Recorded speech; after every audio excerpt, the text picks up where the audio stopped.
झालेले आहेत आणि त्या निमित्ताने गेली म्हणजे 1975 म्हणजे गेली 45 वर्ष झाली आपल्या गावामध्ये हा पुण्यतिथीचा उत्सव होत असतो आणि आजचा हा पुण्यतिथीचा उत्सव 46वा आहे. मग आजपर्यंत महाराजांची जी सेवा करत होते असे आपल्या गावातील पंचक्रोशीतील महान संत, महान कीर्तनकार असे हरिभक्तपरायण वैकुंठवासी बाबू महाराज गुडसूरकर यांनी गेली 25 ते 30 वर्षापासून इथं सेवा समर्पित केलेली आहे. आणि मागच्या वर्षी बाबू महाराज हे वैकुंठवासी झाल्या कारणामुळे ही जबाबदारी, ही सेवा आता माझ्या वाट्याला आलेली आहे. बाबू महाराजांचे आपल्या गावामध्ये बरेच नियम असतात महाराज. तर आपल्या इथं दत्त जयंतीच्या उत्सवामध्ये काल्याचा नियम आहे 20-25 वर्षापासून. तर आता बाबू महाराज तर पंचतत्वामध्ये विलीन झालेले आहेत. मग त्यांच्या पश्चात आपल्या गावातील त्यांच्या जागचा पहिला नियम आहे महाराज हा. तर आजपर्यंत जी काही बाबू महाराजांनी आपल्याला सेवा दिलेली आहे त्याचं एक ऋण म्हणून, कृतज्ञता म्हणून आपल्याला त्यांना श्रद्धांजली समर्पित करायची आहे. तर तुम्हाला एक सूचना देतो, सर्वांनी आपापल्या जागेवरती उभं टाकायचं आहे. सर्वांनी उभे राहा. 2 मिनिट मौन पाळून आपल्याला महाराजांना श्रद्धांजली समर्पित करायची आहे.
ओम शांती. विठ्ठल विठ्ठल विठ्ठल विठ्ठल विठ्ठल विठ्ठल विठ्ठल विठ्ठल विठ्ठल विठ्ठल विठ्ठल विठ्ठल विठ्ठल. 25 वर्ष अगोदर महाराज आपली ही भूमी ही सामान्य भूमी नाही महाराज. आपली वाढवणाची भूमी आहे, ही संतांची भूमी आहे. मग कोण आहेत नारायण महाराज ढोबळे महाराज? कोण आहेत आपल्याला माहिती आहे का? संत हे कधीही ओळखू येत नाहीत महाराज. संत हे कशी असतात? कोणतेही संत मी संत आहे आणि येऊन माझ्या पाया पडा म्हणतात का? बर, पाया पडा म्हणणारे खरे संत आहेत का? बर, संतांची ओळख काय आहे महाराज? काय आहे ओळख? पांढरे शुभ्र कपडे घालणं, फेटा घालणं. बर बर, ही झाली संसारिक संत. बर, साधू कोणाला म्हणावं? भगवे वस्त्र परिधान केलेले आहेत. काय? दाढी जटा वाढवलेल्या आहेत. मोठ्या मोठ्या टपोऱ्या माळा घातलेल्या आहेत. कशामध्ये? गळ्यामध्ये. यांना संत म्हणावं का? नाही महाराज. अहो, हे झालं बाह्य स्वरूपाचं लक्षण. काय? अहो, वरून भगवा झालेला आहे आणि अंतरी काय काम क्रोधाने वश्य झालेला आहे. त्याला म्हणू नये साधू, जगी विटंबना, त्याला साधू म्हणू नये. मग साधू कोणाला म्हणावं? सर्वाभूती दया, सर्वाभूती दया, सर्वाभूती दया, सर्वाभूती दया. साधू म्हणावे ऐसिया, साधू म्हणावे ऐसिया. मला जीव त्याची म्हणा दया त्याची म्हणा सर्वभूती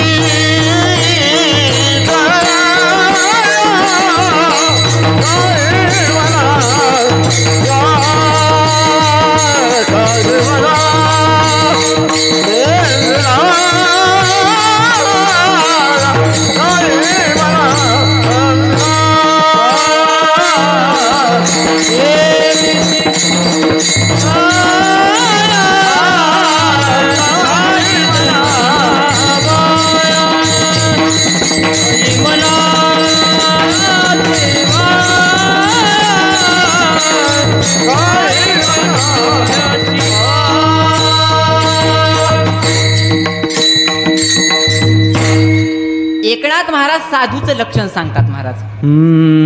सर्वाभूती दया साधू म्हणावे ऐसिया सर्वाभूती समदृष्टी तोची साधू ही सृष्टी एका जनार्दनी संत नित्य साधे आत्महित सर्वाभूती समदृष्टी तोची साधू ही सृष्टी.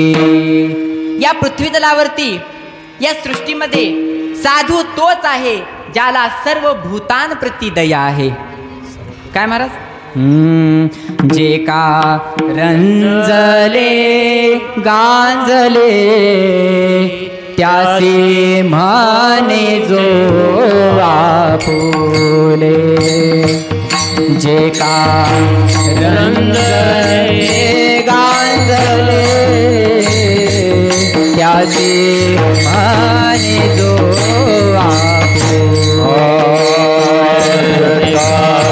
रंगले गांगले जासे मान जो आपुले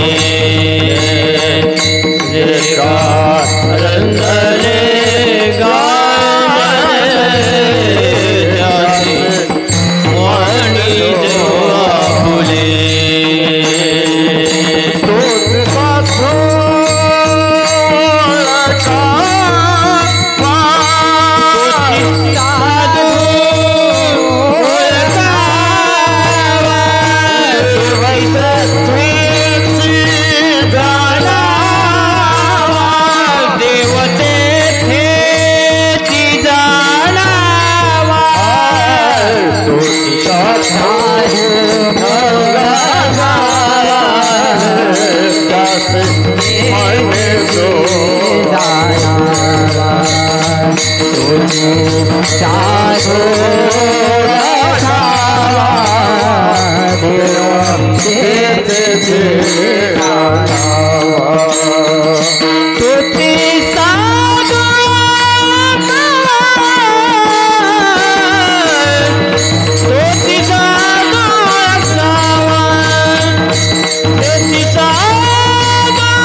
रंजले गांजले त्यासी म्हणे जो आपुले तोची साधू ओळखावा देव तेथेची जाणावा. दया करणे जे पुत्रासी तेची दासा आणि दासी ज्यासी अपंगिता नाही त्यासी धरी जोर देई. काय संत कोणाला म्हणाव साधू कोणाला म्हणाव महाराज? वाळवंटामध्ये कोणाचं की मूल महाराज काय माहित नाही महाराज. एकदम विचित्र अवस्थेमध्ये सापडलेलं मूल ते हृदयाला लावलं कोणी? एकनाथ महाराज. ज्यासी अपंगिता नाही त्यासी धरी जोर. सर्वाभूती दया. काशीहून गंगाजल आणलं महाराज. रामेश्वरला जायचंय. वाळवंटामध्ये तडफडत पडलेलं गाढव आहे महाराज. आता मरणार आहे देवाचं गंगाजल कोणाच्या मुखात महाराज? गाढवाच्या मुखामध्ये टाकलं. कोणी? एकनाथ महाराजांनी. याला म्हणावं काय? दया. सर्वाभूती दया साधू म्हणावे ऐसिया. मग साधूंना कसं ओळखायचं महाराज? बर, साधूंना 2 हात आहेत, 2 पाय आहेत, 2 कान आहेत, 2 डोळे आहेत. दिसायला तर एकदम माणसासारखेच महाराज, पण त्यांना माणूस म्हणता येत नाही. अहो, दयाच्या अंगामध्ये दह्यापासून लोणीही निघतं आणि ताकही निघतं. दोघांना समान म्हणायचं का महाराज? बर, दोघांनाही समान विकायचं का एका मुलाने? दह्याची या अंगी निघे ताकलोनी. दयाची अंगी निघता कलोने. दयाची अंगी निघता कलोने. दयाची निघता लोणी. दयाची निघता लोणी. दयाची अंगी निघता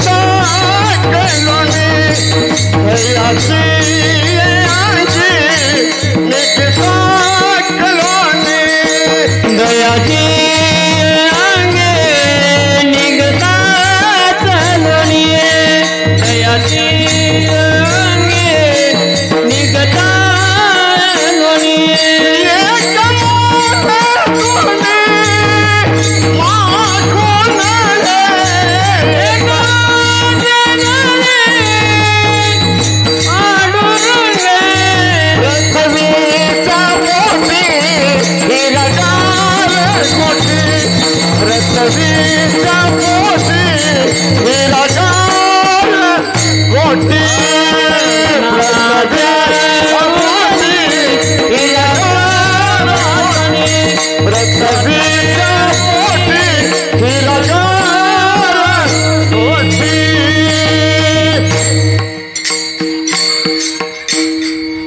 दह्याची या अंगी निघे ताकलोनी. एका मोले दोन्ही मागू नये. शाण्या माणसानं तर मागणी महाराज. काय काय? दह्याचाही आपलं ताकाचाही भाव एकच आणि लोण्याचाही भाव कसं जमतंय महाराज? तूप किती कसं रुपये किलो आहे? 600 का 700? आणि ताक जावा फुकट घेऊन जा. होय महाराज, ताकाचे उपकार तरी करा विठ्ठल विठ्ठल.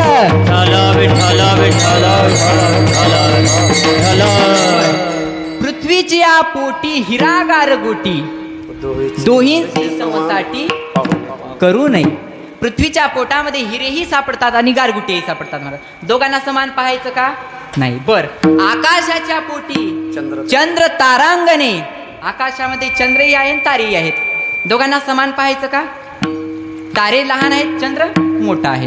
बर, तुका म्हणे तैसे संत आणि जन दोहींसी समान भजू नये विठ्ठल विठ्ठल.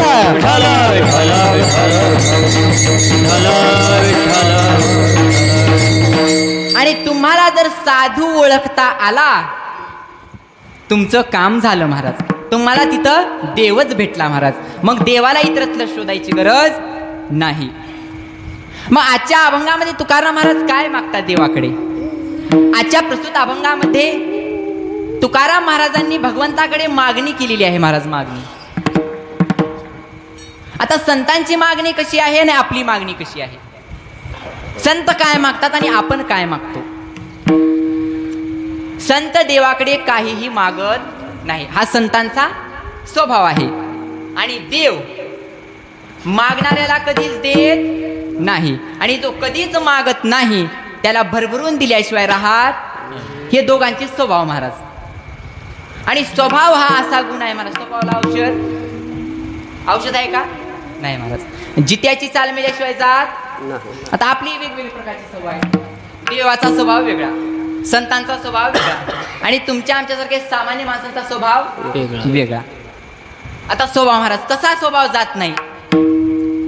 एका गावामध्ये महाराज एक आपल्याकडे केसावरती विकण्यासाठी येतात बघा.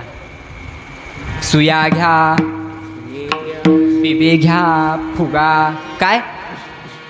सुया, पिना, फुगे कशावरती महाराज? केसावरती. अशी विकणारी बाई आपल्या आईसोबत, आईने एक टोपलं घेतलेलं आहे आणि मुलीने एक टोपलं घेतलेलं आहे. आणि तिनं काय केलं?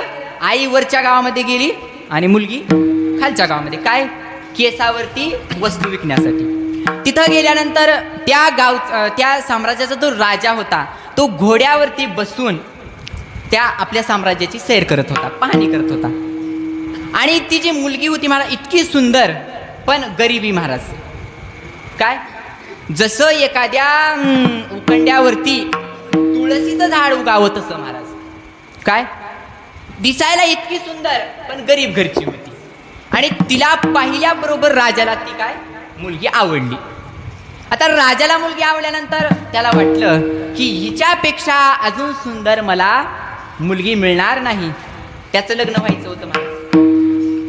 मग त्यानं काय केलं? मुलीला विचारून बघावं म्हणला. आणि त्या मुलीजवळ गेला आणि काय, तू इतकी सुंदर आहेस आणि मला काय करायचे, तुझ्याबरोबर लग्न करायचे. आता ती मुलगी आजकालची कलियुगातली नव्हती बरं का. जर कलियुगातली जर असती तर लगेच तिथं लग्न आणि व्हॉट्सअपवर बाबाला मेसेज पाठवली असती. काय? बाबा माझं लग्न झालेलं. पण ती जुन्या काळातली होती. ती काय म्हणाली, तुमचं सगळं बरोबर आहे, ठीक आहे, पण आई वडिलांची मान्यता मिळाल्याशिवाय मी काहीही लग्न करणार नाही. तुम्हाला काय करावं लागेल? आई वडिलांना विचारावं लागेल. तो राजा म्हणाला, अगं मी राजा आहे, राजा संपूर्ण साम्राज्याचा राजा आहे. माझ्याबरोबर तुझं लग्न जर झालं तर काय होईल? तू माझी राजाची राणी होशील, तुला खूप सुख आणि समृद्धी मिळेल, ऐश्वर मिळेल. तरीही ती काय म्हणाली, नाही, आई वडिलांनाच बोलावं लागेल. शेवटी कंटाळून तो राजा तिच्या झोपडीमध्ये आई वडिलांकडे गेला आणि म्हणाला, तुमची मुलगी मला आवडलेली आहे, मला तिच्यासोबत लग्न करायचं. आता आई वडिलांना कोण असंही वाटतं, समोरून जर सोयरीक आली आणि तू ही राजाची सोयरीक म्हटल्यानंतर तयार झाली, मुहूर्त ठरला, सुंदर अशा पद्धतीने लग्न झालं आणि त्या गरीबाच्या, त्या दुर्बळाच्या कन्येचं लग्न झालं. रात्रीतून ती राजाची राणी झाली महाराज. किती? ते एकच रात्र महाराज. आता काय महाराज, हे रथामध्ये बसून मिरवणूक निघाली. पूर्वीचे लग्न महाराज मोठे खूप दिवसाचे असते, आताचे लग्न नाही महाराज. आणि कोरोनातले तर विचारूच नका बरं का. नाही नाही नाही नाही, कोरोनातल्या लग्नाचं विचारूच नका तुम्ही. मी आताचे सांगतो. आताचे सकाळी ढामढूम, दुपारी टामटूम आणि रात्री सामसूम. विठ्ठल विठ्ठल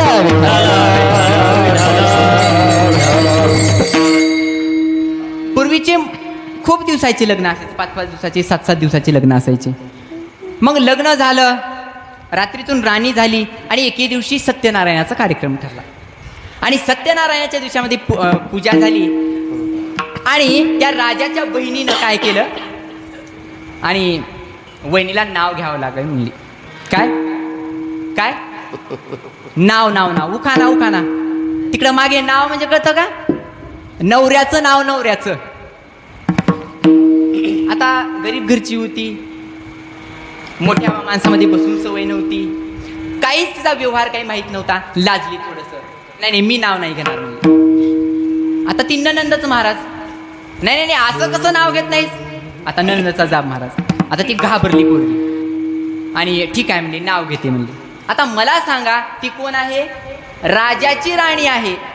राजवाड्याला, राजघराण्याला शोभेल असं तिनं नाव घ्यावं की नाही महाराज? तिनं नाव घेतलं, ऐका.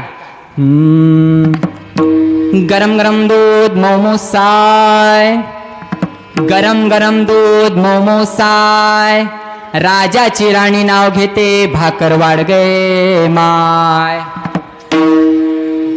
काय झालं मला? अहो, राजाची राणी झाली पण भिकार पण सोडलं का? यालाच म्हणतात राज याची कांता, काय भीक मागे, मनाची अजून सिद्धी पावे. किंवा एकनाथ महाराज म्हणतात, दुर्बळाची कन्या समर्थाने केली, अवदसा निमाली दरिद्राची.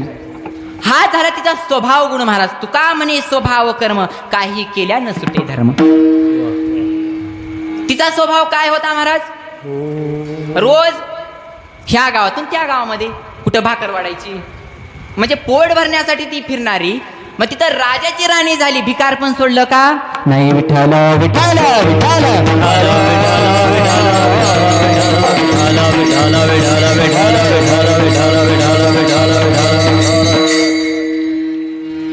बरं, हा स्वभाव आहे संतांचा की कधीच मागायचं नाही.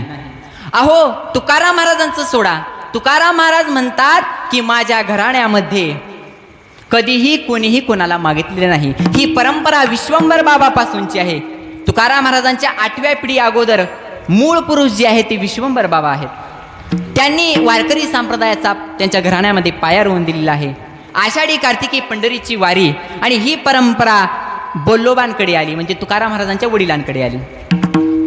आणि बोल्लोबा आयुष्यभर पंढरीची वारी केली, पण कधीच पांडुरंगाकडे काहीच मागितले नाहीत महाराज. मग एके दिवशी कनकाई माता म्हणाल्या की तुम्ही सारखंच पंढरीला जाता आणि मला देखील पंढरी पाहायची आहे. काय भक्त पुंडलिकासाठी उभा राहिला विटेवरी, धनी मलाही दाखवा ना विठुरायाची पंढरी. आपल्या पतिदेवाकडे मागणी मागू लागली आणि मलाही त्या विठुरायाची नगरी पाहायची आहे, पंढरी पाहायची आहे.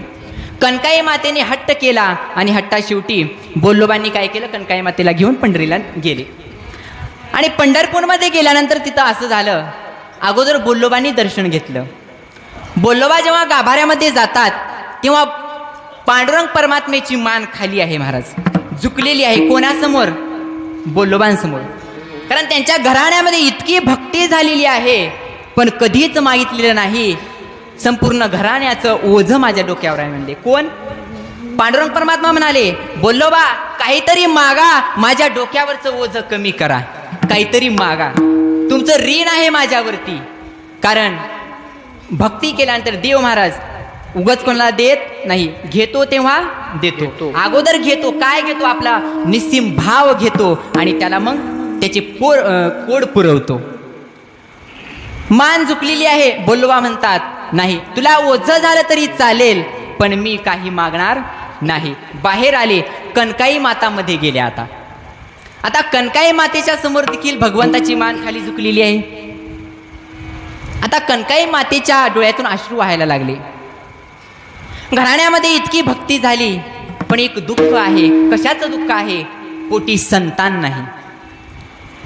पांडुरंग परमात्मा म्हणाला, तुला काय मागायचं ते माग. तेव्हा कनकाई माता म्हणाल्या की मला माझ्या पोटी संतान हवंय. हे मागितल्याबरोबर पांडुरंग परमात्मा म्हणाले की तुझी ही मनोकामना पूर्ण होईल, आणि आपली मान वर केली महाराज. आता बोल्लोबामध्ये पाहतात तर काय पांडुरंग परमात्म्याची मान वर झालेली आहे. हा काय चमत्कार म्हणले. आताच मान झुकलेली होती माझ्यासमोर आणि बायकोसमोर मान वर झाली. मध्ये गेले, कनकाई मातेला विचारलं, सांग काय मागितलंस का? कनकाई माता म्हणाल्या, हो मागितलं. काय मागितलं? पुत्र प्राप्ती होय म्हणून मागितलं. बर, पुत्र मागितलंस ना, मग परत एक अजून मागणी कर. काय? पुत्र द्यायचाच असेल तर तो कसा दे? तुझा दास असला तरच पुत्र दे. महाराज काय? पुत्र द्यायचा असेल तर हरिभक्त दे, हरिदास दे, नाहीतरी मी वांज राहिलो तरी चालेल. विठ्ठल विठ्ठल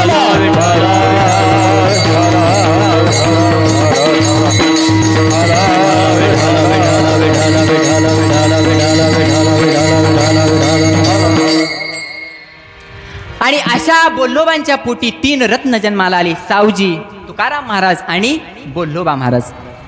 ही परंपरा आहे.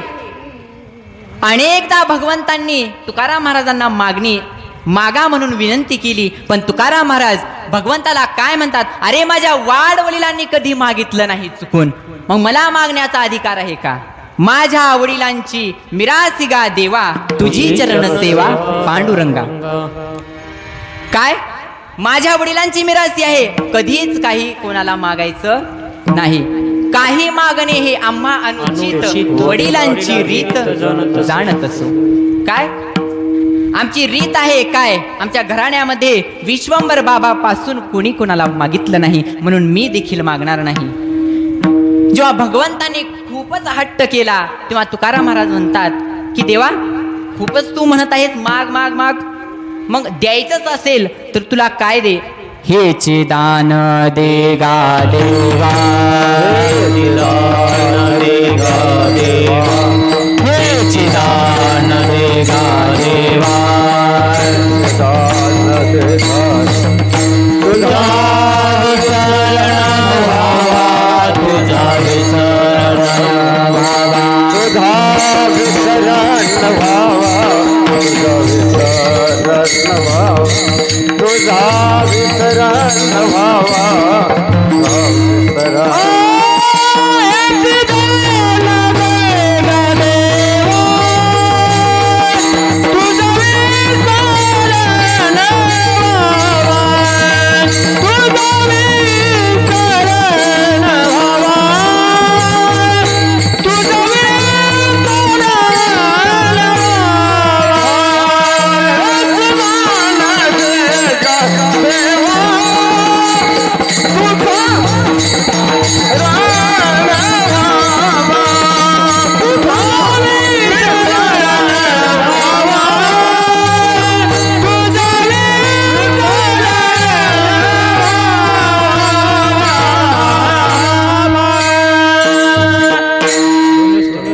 तुकाराम महाराज भगवंताकडे काय मागतात? हेच दे, काय दे?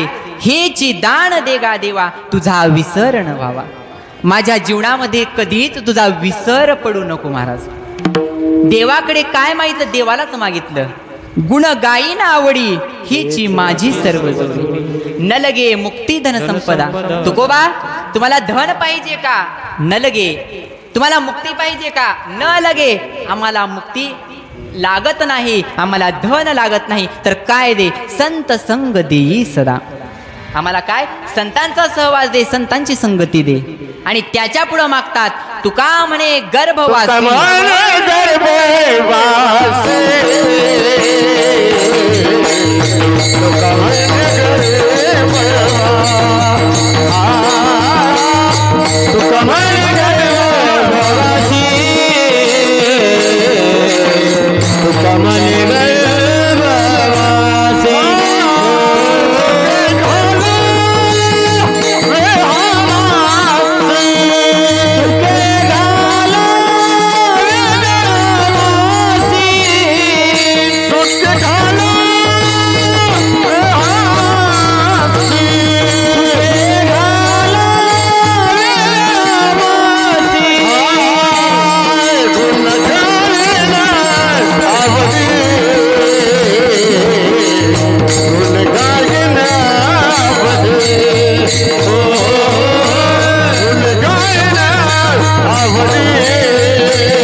तुका म्हणे गर्भवासी, सुखे घालावे आम्हासी.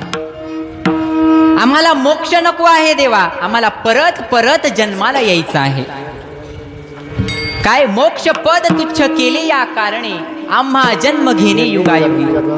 आम्हाला युगायुगामध्ये जन्माला यावं लागतं, म्हणून आम्हाला मोक्ष नको. तुका म्हणे गर्भवासी, आम्हाला सुखानं गर्भवासाला घाल. तेव्हा भगवंत म्हणतात, तुकोबा, तुम्हाला गर्भवासाला घालायचं आहे. बर, मग कोणता जन्म तुम्हाला पाहिजे? कोणता पाहिजे महाराज? इह लोकीचा हा देह देव इच्छिता ते पाहे. तुकाराम महाराज म्हणतात, याची जन्मी घडे देवाचे भजन, आणि हे ज्ञान नाही. हा जो मानव देह आहे ना, हा फार दुर्लभ आहे महाराज, फार दुर्लभ आहे. मृत्यू लोकी आम्हा आवडती परी नाही. जन्माला आल्यानंतर, माणूस म्हणून जन्माला आल्यानंतर आम्ही जन्माला येऊ, पण त्या जन्मामध्ये जर आमच्या मुखामध्ये हरिनाम जर नसेल तर तो जन्म आम्हाला नको आहे. मग तुकाराम महाराज म्हणतात जन्माला यायचं आहे, परत परत जन्माला यायचं आहे, कारण हा सुख सोहळा स्वर्गी नाही. इथला जो सुख सोहळा आहे हा स्वर्गात देखील नाही. जन्माला यायचंय, मानव देहामध्ये यायचंय. मग अजून एक प्रश्न आहे, राक्षसाच्या पोटी यायचं आहे का? कोणाच्या पोटी यायचं आहे? देवा मला जन्माला घाल, कोणाच्या घरी जन्माला घाल? अभंगाचं पहिलं चरण.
अभंगाच्या पहिल्या चरणामध्ये तुकाराम महाराज म्हणतात हरी दासाची घरी मज उपजवा जन्मांतरी.